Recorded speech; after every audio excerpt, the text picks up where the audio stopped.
Keeping customer loyal for a larger period of time requires a lot of strategies.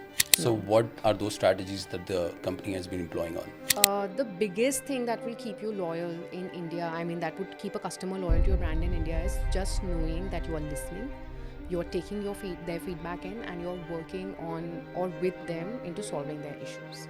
How this whole business model actually worked and what role it is actually playing in the overall growth strategies? That to market a product today in India, you really need to establish a lot of social evidence, right?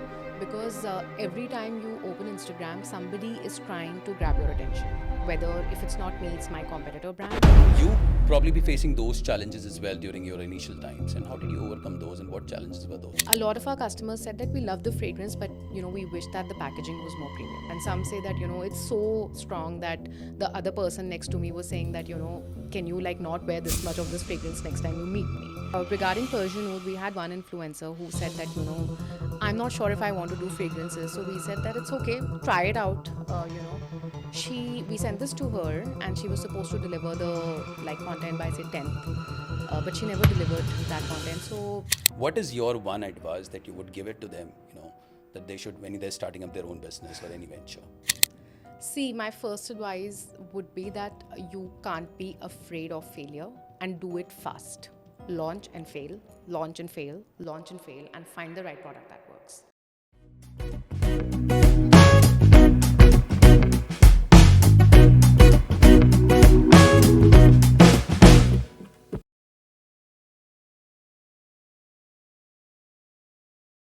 Welcome to another episode of the Collaborative Canvas, your platform for insights, innovation, and inspiring stories from the brightest minds across industries.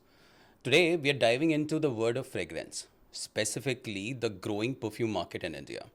Joining us is Garima Kakkar, co-founder of Fraganote, a rising D2C fragrance brand that is redefining the perfume experience in India. Garima's journey from digital marketing to becoming an entrepreneur reflects her unyielding curiosity and passion for understanding fragrances, consumer behavior, and brand building. We explore her inspirations behind launching Fraganote, the challenges she overcame, and how she turns any perfume into more than just a product, crafting an experience that resonated deeply with the consumers. So if you're curious about how brands like Fragnote is making waves in competitive industry, stay tuned. And before we jump in, don't forget to subscribe to our channel for more inspiring stories. Let's dive in. Welcome, Garima. Thank you. Thank you so much. So, Garima, we spoke behind the scenes a lot about Fragnote. How about we start with the first question? How did you venture into this from being a digital marketer? While I've studied outside and so has Arjun, and we both lived outside in different countries, and we always figured that there was an availability of a perfume which was a segment between mass and between absolute luxury. That you didn't mind spending, say, a little bit money on and, refreshing that perfume profile once in a while. When we both came back to India, we figured that this was a gap in the market. There was either the perfume which had ads of a man being chased by three women, or there was either like a Gucci or a Dior. There was no in between brand that sort of enforced trust that you would relate to, you would want to buy, you would want to delve more into. Something that built more on the concept of fragrances. So this sort of piqued our interest. Arjun was a fragrance collector. Whenever we would travel outside, people would be coming back with luxury bags or alcohol from duty free, but we would always be bringing fragrances. We have a collection of bottles of different brands over the last 15, 20 years. They're different renditions. They have been saved ever since he was in college. And we'd been always curious about fragrances because of his passion, and on top of that, I, because of my experience in digital marketing, had sort of started to understand how to target really the right audience. What were the kind of nuances that people were looking for in brands, how people were actually buying stories, not the products. These kind of nuances really helped me for my digital marketing career, and we decided to bring it all together and infuse it into fragrances and start this category of products. And you rightly said, how people are looking into the stories. And that's what you've created through your promotions on a very large scale, I see. Yes. Absolutely. So, this is the difference that when we were looking at this category, it's not like players did not exist, right? In fact, there are many players in this industry in all types of segments. But what we did, or we tried to do differently at least, was that it's concept to fragrance, it's not fragrance to concept. That's true. A lot of brands are bringing the fragrance and then they are trying to build up the concept. For us, it was more like we were trying to read up what kind of notes are trending in the market, what kind of notes are people asking for, what are they looking at when it came to Western trends. Then we would come up with a concept, and that brief would be sent out to perfumers. So it was the other way around. We were looking at more marketing concepts, what the consumer wants, and then sort of bringing a fragrance together. So you did a market research study across it, Yes, we did. and across markets or just India? We did it across markets because in India, what we noticed was that unlike sort of in food and maybe dining, etc., where we tend to incorporate more European trends, in fragrances actually we tend to incorporate more American trends. All thanks to some brands like Deep Teak, which have become so popular. But this fragrance house category in America, a lot of people who were coming back, a lot of search words were all for American fragrance houses. Sniff, Fleur, these kind of Juliet Has a Gun. These kind of American fragrance houses were being searched for a lot in India. So we did actually across categories. This was the first thing we did before starting up. We bought a lot of data. It was the most expensive investment for us in the beginning, and we really studied across categories what was trending, what people were buying in India, what were they looking for, what kind of search terms were being searched month on month. In December it's different, in June it's different, and then we brought together a few concepts in the beginning that this is what we want to launch. And even up till today, in this 2 years of journey, this is how we have worked around to all the fragrances that have been launched under the Fraganote portfolio. And when I was looking at your, Fragnote website, it was not just him and her. No. It was also unisex. Yes. How did you come to that conclusion? How did you identify the target audience for yourself?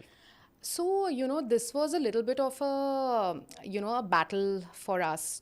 We actually only wanted to launch unisex earlier because for us, we don't believe fragrances have genders, okay?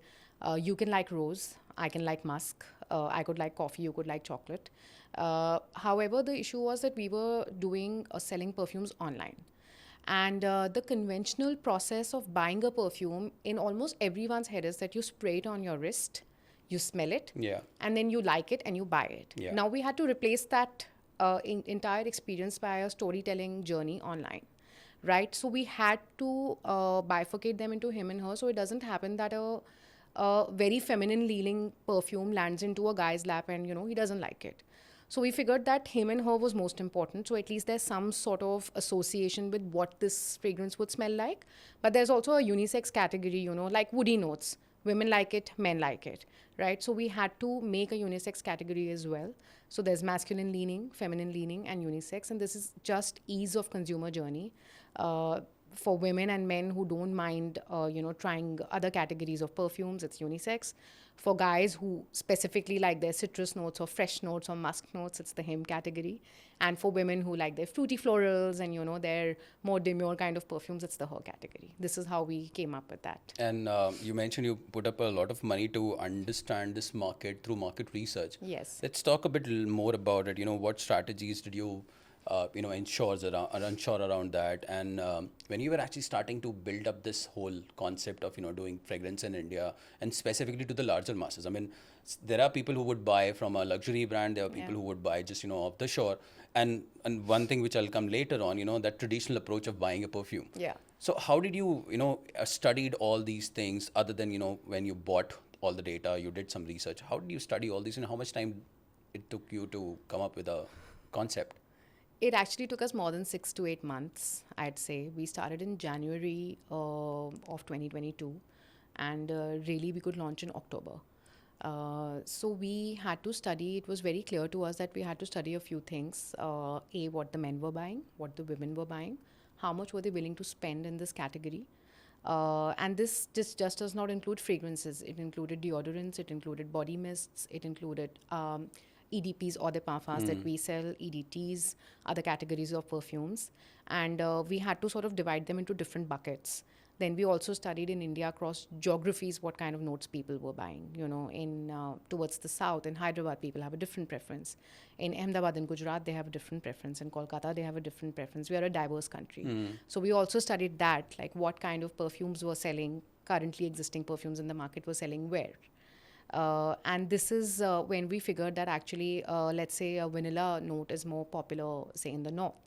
But the oud note is very popular in the south. Like in Kerala, there's huge demand for oud. Oh, that's a real study, Yeah, that's a real study. and that's a real finding. Yeah. Oh, Keralites love oud. Yes. That's new to me. Yeah. So there's also reason behind this actually, and we just kept going deeper and deeper into it because a lot of people from Kerala have families staying in Dubai. So whenever they come back, they get a present pack. Good point. And it's an oud perfume.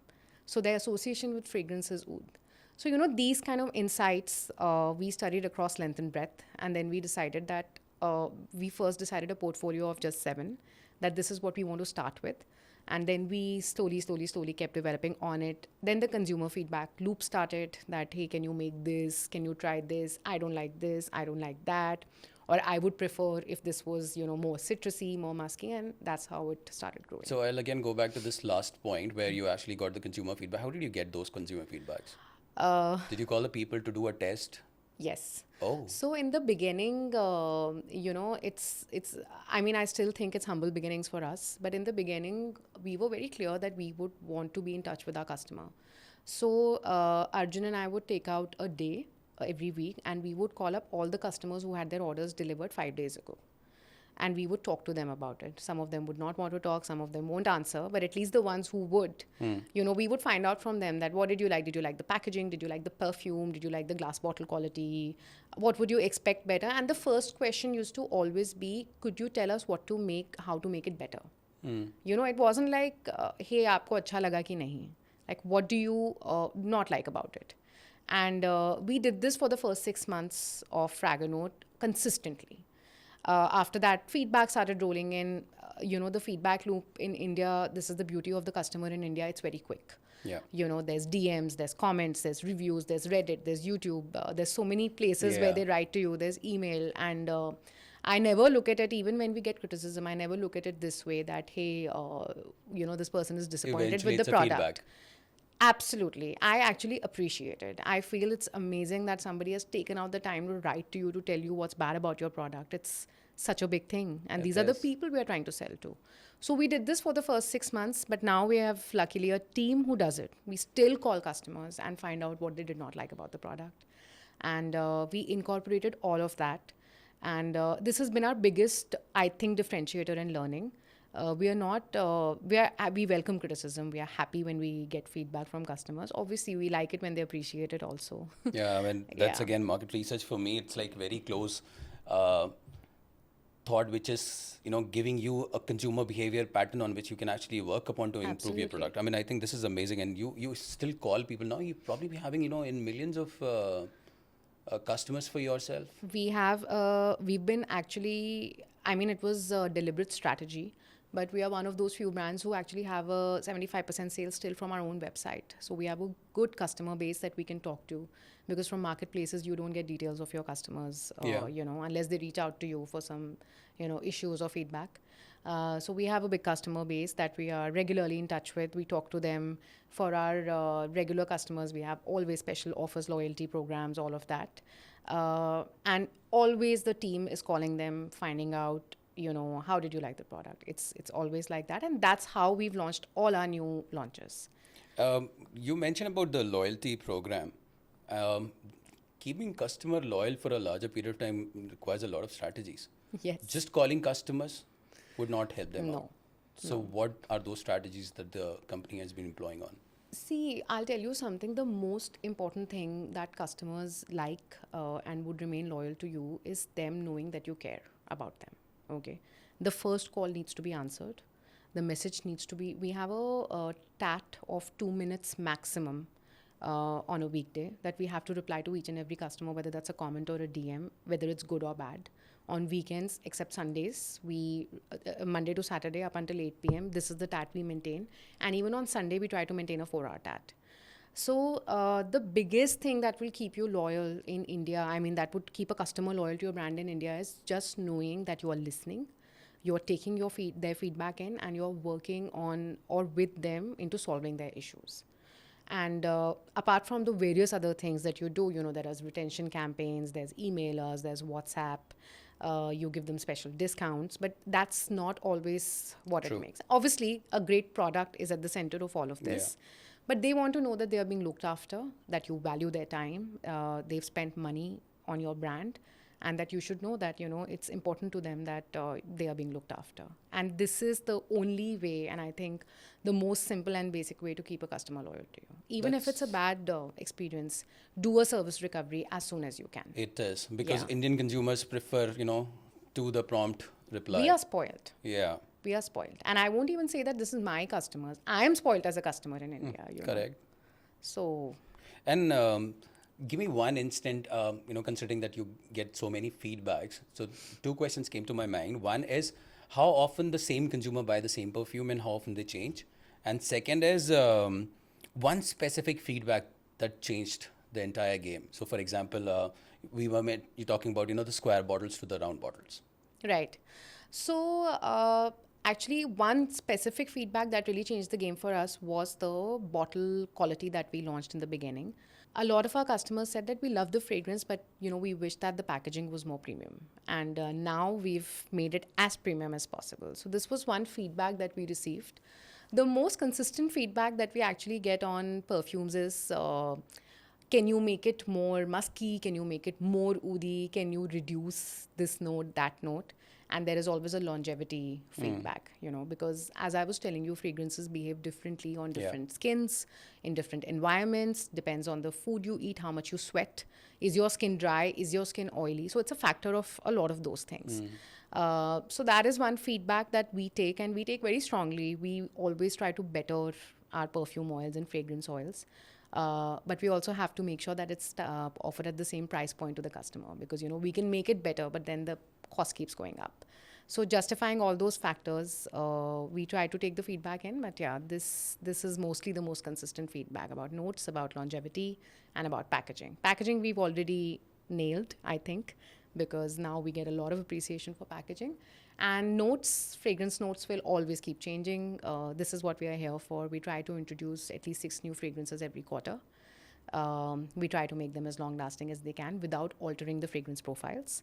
That's One more really question about the consumer base. Now, since you have the consumer, which is your consumer. Yeah. So in our industry, as a market researcher, when we ask people to take surveys on the through email, a lot of people actually say that these are biased responses because they know exactly how to take surveys. In your case, it should be biased. That's what the beauty is all about, because Yeah. it's your customer. How many of your customers actually know and have knowledge about notes? Many. Many. Even we were surprised. Many of them. And it's amazing to know because they're so passionate about fragrances. So, what we do is that we try to simplify the review journey even more. We send a message on WhatsApp now. Because I don't think today, even you or me as a customer, is all of them are opening emails and trying to write up a review. But if you get, say, a message on WhatsApp, hey, how did you like your product? And you break it down into bits of, you do a star rating, give them an option, right? And if there is any specific feedback you'd like to give. So we do that every time you get a product from us. I think 10-15 days later, you would get a message on WhatsApp. So this is something we try to do. And we consistently get feedback on notes. Some people even call it a copy of something. This is the thing about fragrances. It's like, our rose fragrance can smell like another rose fragrance because ultimately it is rose. It is rose, right? yes. So notes is something some customers are really, really passionate about. They want it to be more like musky, make it more citrusy, make it more fresh. Can you make it like this? A lot of requests about popular fragrances also. Hey, can you give us something that's like, Dior Sauvage, which is, I think, the most popular men's fragrance in the world. But it's really sometimes surprising to us that customers know their notes. Those days are gone where you could call a perfume Sauvage like Dior did and, expect it to sell. That's why we sort of deconstructed in all our labels, all our perfumes. This is called Apple Lily because it smells like green apple and lily. We deconstructed it. This was also one more finding, which was from our market research, that in online selling a perfume, you really need to tell the Exactly. from the get go, the moment they interact with your content, they should know what kind of perfume is going to land in their hands. I can't call it Sauvage and sell it online unless I'm a Dior, right? So I have to deconstruct it for the customer. I have to call it vanilla wood. I have to call it spice wood, so they have at least some idea about what they're going to get. This is all because we noticed that customers knew about notes. Exactly. They were curious. They wanted to know what's in it. And I So think the biggest opportunity for you guys was to mention the notes in the on the website. Oh, yes. Or probably on otherwise, if even if I go and buy Apple Lily, I would only consider that there are notes basis on these two things. Yes. I may buy, I may not buy. Yeah. And then I'll be skeptical whether what other notes are there, and that's what I see. I think with Persian oud versus urban oud, there's not much of a change, but with changing the notes, the longevity of a perfume Yes. gives you a better feeling. Yes, absolutely. And if you change the base, I mean, if I keep, say, oud and rose in the top and I change the base to in one to musk and one to leather, you will see that the performance of the fragrance will change completely. So we paid attention to notes. We paid attention to occasions also. This was also customers wanting to ask that, do you think I can wear this perfume at night? A lot of customers asked us when we launched our fragrances. Can I wear vanilla wood at night? Can I wear, we had a very popular fragrance called Wild Escape that a lot of our customers have been asking us to bring back. But they would ask, hey, can I wear this in the day because it's a bit strong? So we knew that, they also, that sort of concept of day and night fragrances has entered India. Yes. Earlier, it was like you had this one fragrance for 4 months, you finish the bottle, then you get another one. It's not that anymore. Correct. They want a variety. Correct. So now if you see our boxes, there's even occasions written on the boxes on the website. We delve deeper into notes on the website. There's heart notes, base notes, top notes. There's descriptions about how this will travel through the day with you, the fragrance, how it will change.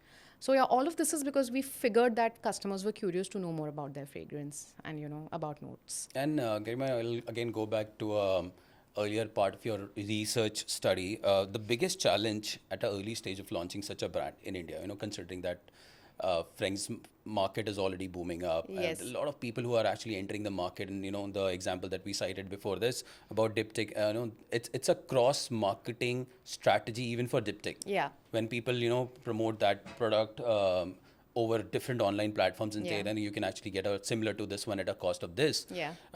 You probably be facing those challenges as well during your initial times. And how did you overcome those, and what challenges were those?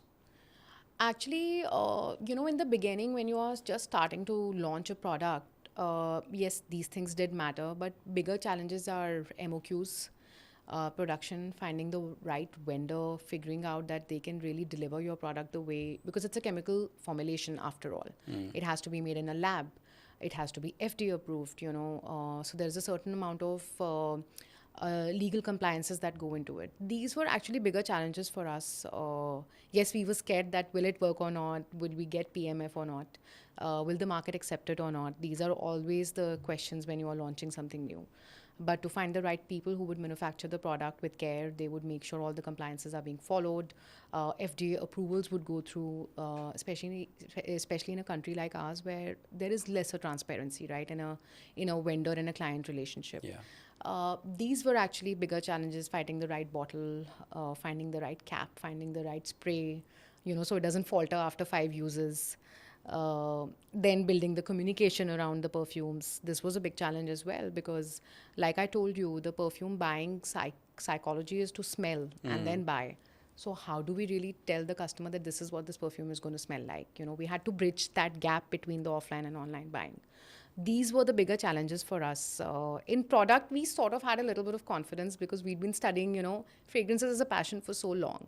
So we knew that fragrances are good, but like, how do we really make it? And then how do we make sure they sell?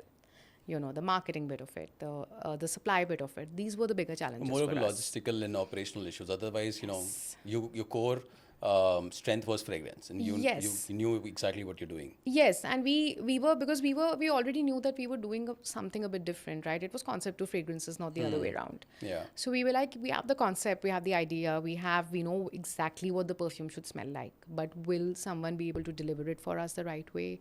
Will the market accept it the right way? And how do we really communicate that this is our idea of the fragrance? So that's why when you said we did aggressive marketing for it. And And since you talked about aggressive marketing, I'm kind of been looking at your marketing influentials, big time, because it's generally popping up on my Instagram, and I get ads on WhatsApp as well. How this whole business model actually worked, and what role it is actually playing in the overall growth strategies. One, I tell you myself, then from this bottle to more. Great bottle, I would say, it fits in my palm and I spray it well. I think that's one of the study that you also mentioned, you did it. But these e-commerce, rise of e-commerce, and since you're into the online, will you be thinking of putting up an offline store, and these digital marketing influences that you're actually getting onto that, how is it actually helping you out into the growth strategy? so, I'll take up the question of the digital marketing influencers first. So, this is something that I got from my digital marketing background along with me. That to market a product today in India, you really need to establish a lot of social evidence, right? Because every time you open Instagram, somebody is trying to grab your attention. Whether if it's not me, it's my competitor brand, and if it's not my competition from fragrance, it's a skincare brand, right? So we had it down from the start that look, we will have to communicate the story very efficiently, very nicely, and the story has to be product and fragrance forward, not brand forward. And this is a mistake I see with a few budding brands or even older brands. They talk so much more about the brand. I like your brand, it's great, but as a customer, am I interested in your brand or in your product? I want to know about the product because I'm Yeah. buying the product. So we this was a very carefully planned strategy that we'll get a lot of influencers to talk about how they like the product, what the hand feel is like, what the unboxing feels like when they spray it, what are the top notes, what are the first impressions, when they use it at a party or when they go out, do they get compliments, do they not get compliments, do people ask them? So some of them are very honest even in our marketing, and we keep it very honest that I wore it but it has a weaker projection, so it's a close skin scent, but I like to wear it. And some say that it's so strong that the other person next to me was saying that can you like not wear this much of this fragrance next time you meet me? So this was carefully planned, and this has really helped us establish some sort of proof that these products work. It's been able to convey the product story, that this is how it's going to smell like in your hand. It's going to last you 5 hours. It's the box is like this, the cap is like this, the bottle is like this. So again, the replacing the offline perfume buying experience with online, but via someone else's experience, is how this digital marketing influencer world sort of helped us out. Yeah, I think they've been very honest feedbacks. I mean, I whenever I see the ad, I can tell you that it's not scripted. Of course, it's an ad, it's being shot, Yeah. but it was not completely scripted, because the way they were delivering the information to the consumer, it was like they're actually using it and they're coming back to with the feedback. Yeah, we keep it like that always. In fact, we always tell them that please use it first for 5-10 days. There's no rush. Get your ideas together, think, see what you like about it, what you don't like about it, and then you come back to us. And they always want to say, discuss with the brand. This is what we want to say. That's when we say that you take your own impressions and then you make the piece of content. In fact, regarding Perfume, we had one influencer who said that I'm not sure if I want to do fragrances. So we said that it's okay, try it out. We sent this to her, and she was supposed to deliver the like content by say 10th. But she never delivered that content. So we were discussing amongst our team that maybe she just didn't like the product. Anyway, the marketing team called her and she said, actually, I liked it so much that I finished the bottle. So, but she said, listen, I know that I had to shoot for it. So then she ordered another one from the website next time. And then she did her own, take on it. So this is also a very important part of marketing to customers in any country. I believe that you have to keep it real. You have to keep it simple. As a customer, I want to understand really what you think about the product, especially when I'm buying it on, say, Instagram or, on Nykaa or on Amazon. I want to know what the product is like. Even if there's some shortcomings, so what? Nothing can be perfect.